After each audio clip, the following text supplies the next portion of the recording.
So 2019 nag-resign na ako kasi merong 1 million plus na pinadala kami sa Pilipinas na walang explanation. $1 million Canadian dollars. More than 1 million Canadian dollars. Niloloko mo yung mga tao na nangolekta ka para sa bata. Yung pala pang gasolina lang pala sa jet kasi babiyahe mula Luzon, mula Davao papunta sa Maynila. Aatin yata siya kung ano-ano yung atinan niya.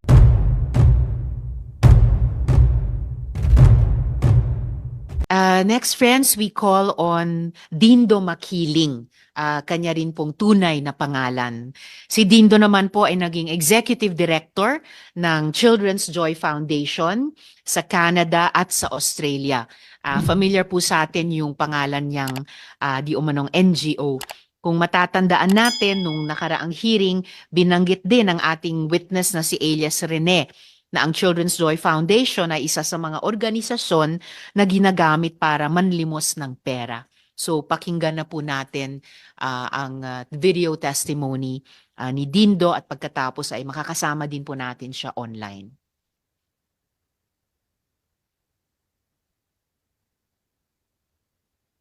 So ako actually, manager ako ng Toys R Us. Nag-resign ako. Una, nag-volunteer muna ako sa kanya pala. Nag-volunteer. Hanggang to the point na sabi ko, noong nangyari ang Yolanda, nag-resign ako sa work ko. Sabi ko, tulungan ko si Pastor Kibuloy para maka-raise ng funds, ng mas marami pang funds na kailangan sa mga taong nagsalanta sa Yolanda. Lahat ng aking connections, connection ko sa mga mall, connection ko sa mga superstore, sa mga grocery stores, malalaki ito ha, na they will be allowed to collect money. Ginamit ko nga yung aking connections dito. So, usapin ko ang mga managers, then they will be there for 3 days, for a few days. Nakaka-raise sila ng halos 4,000 a night. So talaga ako, masigasig ako dito. And then, after nung ako'y kinuha na nila na executive director, mangyari na nakauwi ako sa Pilipinas. So dinalaw ko na itong mga shelter. Nung dinalaw ko mga shelter, napag-alaman ko na ang mga bata pala sa shelter ay mostly anak ng mga full-time worker na pinapadala niya sa iba't mga bansa. Most of the children that were there ay mga anak ng mga full-time miracle worker niya.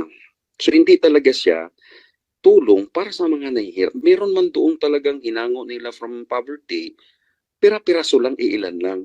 In fact, ang claim nila is thousands of children were being fed. Nung ako'y nandun, wala pang halos 500 na, wala pang halos 300 na bata.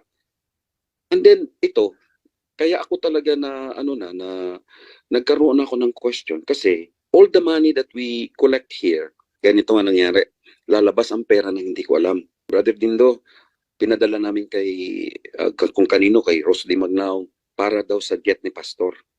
Kailangan ng $60,000. So, most of the funds, makikita ko naman yung sa mga report nila, pumupunta sa kung saan, hindi na pupunta talaga sa bata. So mula no nagko-question na ako, is really the money being collected? Ang CRA, ang Canada Revenue, is already questioning me kung saan ang mga pera na ginagamit. Sabi ko, wala man akong first hand. Ang dumarating sa akin, wala man lang sabihin mo, merong voucher na pirmahan ako para i-release yung pera. Na-release na ang pera bago ako inform. Kasi who am I daw? Mas mataas pa ba daw yung authority ko kay Apollo Kibuloy na nag-utos sa kanila na ipadala ang pera? Pero sabi ko, yes, hindi man ako nagsasabing mataas ako sa kanya, pero I am the person responsible of Canada Children's Day Foundation. And sino managot sa government dito? Ako. So 2019, nag-resign na ako kasi merong 1 million plus na pinadala kami sa Pilipinas na walang explanation. $1 million Canadian dollars. More than 1 million Canadian dollars on that year. Hindi ko, sabi ko, oh my God, sabi ko. Ito na yung after na yung nahuli siya sa Hawaii kasi yun talaga ang sistema nila. Collect money from North America, ikarga nila sa jet para dalhin sa Pilipinas na walang fees, walang bawas. Niloloko mo yung mga tao na nangolekta ka para sa bata. Yung pala pang gasolina lang pala sa jet kasi babiyahe mula Luzon, mula Davao papunta sa Maynila. Aatin yata siya kung ano-ano yung atinan niya sa Maynila. Wala daw pang fuel, 60,000, 40,000, 100,000. Basta yung million talaga na ako yung malis. Walang explanation, kaya napilitan akong umalis. Kaya nag-report din ako kaagad sa CRA sa Canada na I'm no longer the executive director.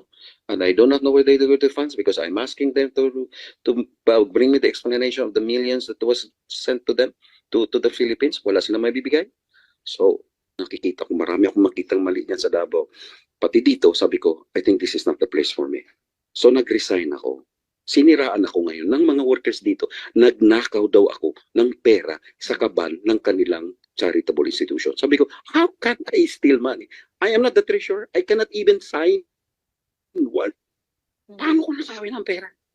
So, 3 months niya ako halos dyan tinagtad na sa 2020 dyan sa program niya sa ano man yun, mag-give us this day, binabanggit niyan, makiling, pinapakita pa litrato ko, yung magnanakaw, makiling, nandadaya dyan daw sa Canada. Pero nanahimik ako, hindi nga ako sumagot, nanahimik lang ako kasi nagbigay na siya ng threat eh. Mamatay ang nanay ko, mamatay ang pamilya ko, mamatay si ganun.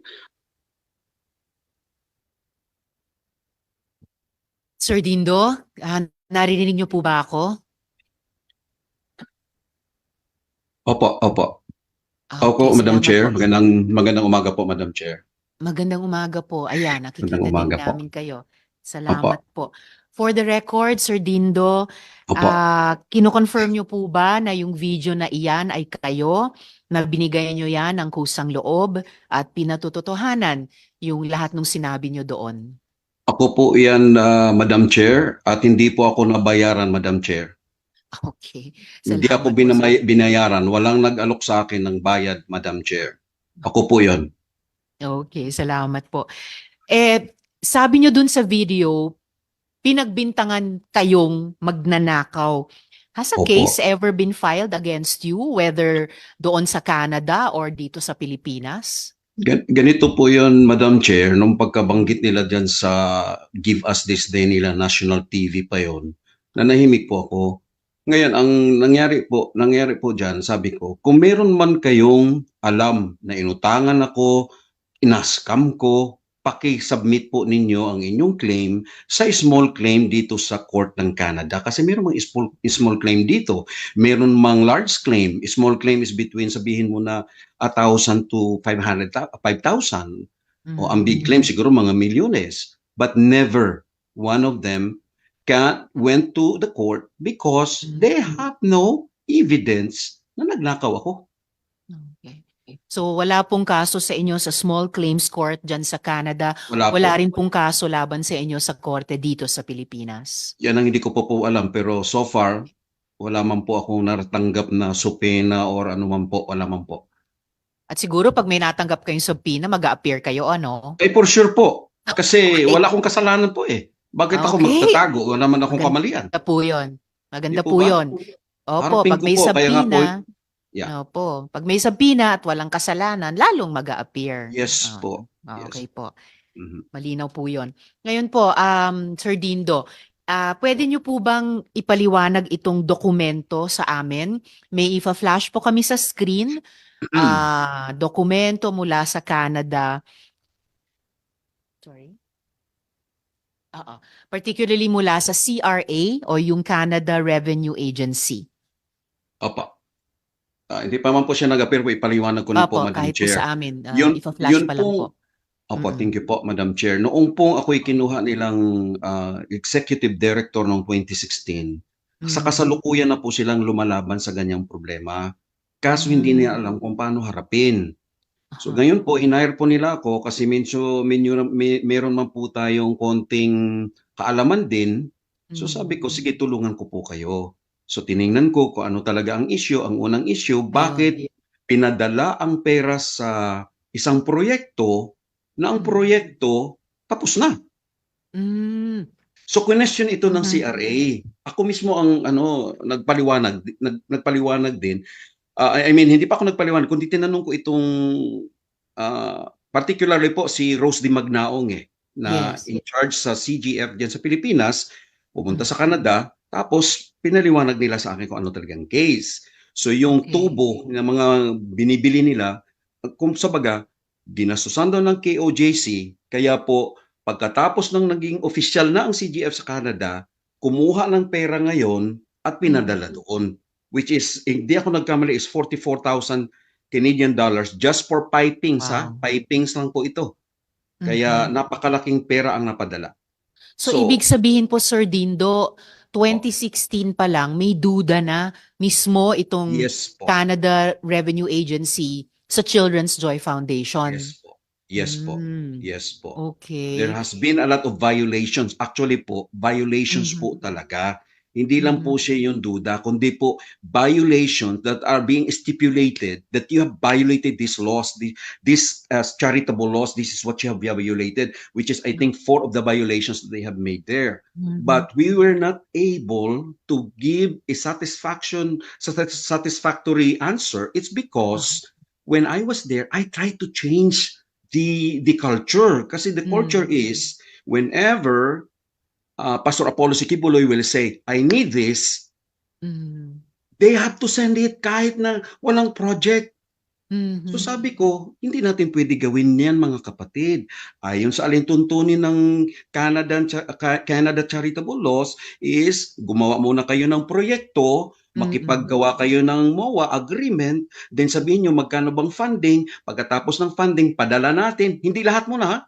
Kasi sa Opo. kanila, palahat talaga. Ipadala natin unti-unti as the project progresses. Right. So, may Hindi yung tapos taga-Canada, na yung proyekto. opo, dadalaw muna yung taga-Canada. O, kumusta na yung project ko? O, sige, ipadala namin yung sunod na release para na matapos nyo. Ay, hindi po diyan sa kanila, hindi. Labas mo na si pera. Wala ang project. Doon I po see. ako nagtatanong. Parang ghost project. O, pero in fairness naman po, nung ako po'y humawak dyan at kasama ko si Rose Di Magnaong, kasi nakita ko po sa lahat ng administrator niya po, in fairness po, si Rose Di Magnaong, yan lang po nakita kong administrator na makatao, na totoo kong nakitang makadiyos, na maganda makipagrelasyon. Nakaproyekto kami dyan ng shelter, ang tawag ay residential home sa Indangan. Ang unang project po niyan, Canada po na project po yan. So, yung project po na yan is 1.4 initial doon sa una naming pagtingin sa proyekto. 1.4 lang po. Pagdating ng naitayo po yan, merong pinagiba po si Pastor Apollo Sikibuloy. Kasi hindi niya nagustuhan ang struktura. Ganyan po yan si Pastor Apollo Sikibuloy. Once hindi niya gusto, kahit na dugot pawis ng tao ang ginamit sa project na yon, ipagiba niya. So, pinagiba, naging umabot po yan ng 1.7 Canadian million dollars ang project. Wow. Diyan sa Indangan po yung 4-story na building. Ito po ba yung subject yung nakita nating 2016 Notice of Intention to Revoke Accreditation or Yes iba po, pang proyekto? Yun po yung subject po. nung Yung project po, iba pa. tapos na po yung project. Tapos na. Yan pong Okay. pagsara, Yung sa Indangan. meron na pong intention pero sinara po sila nung ako'y umalis na. Okay. 2021 So yung na po. 2021. So yung Notice of Intention to Revoke 2016, talagang tinuloy na yung pag-revoke Yes. 2021. Yan po. Alright. Yan po. Pero umalis pa ako sa kanila sa CGF 2019.